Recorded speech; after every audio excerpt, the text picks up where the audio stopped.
Hey guys, I'm back with the Hoover Anniversary Wind Tunnel Self-Propelled. So I put a new belt on it and I put a genuine Hoover bag in it.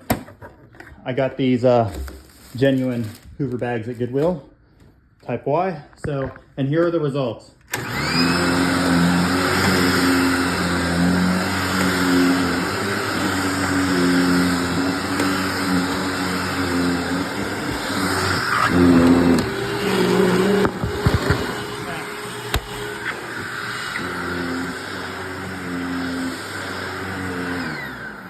Alright, the filter bag check indicator is working okay.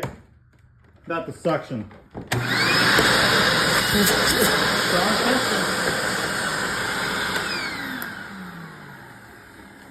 So, and now I officially have a Hoover Anniversary Self-Propelled. But the only design flaw of this is that this part is cracked right here. I will need to replace this whole bottom piece.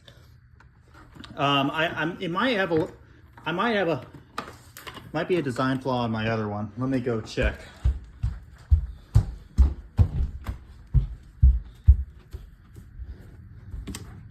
All right, here's the other self-propelled. Huh, yeah, it is cracked right there. A little bit. See that? But it's not really that bad. It could still stand up. Well, and this thing is an older model because of the logos. But hey, I'm gonna put these things together and they're gonna look good together. Thank you guys for watching the video.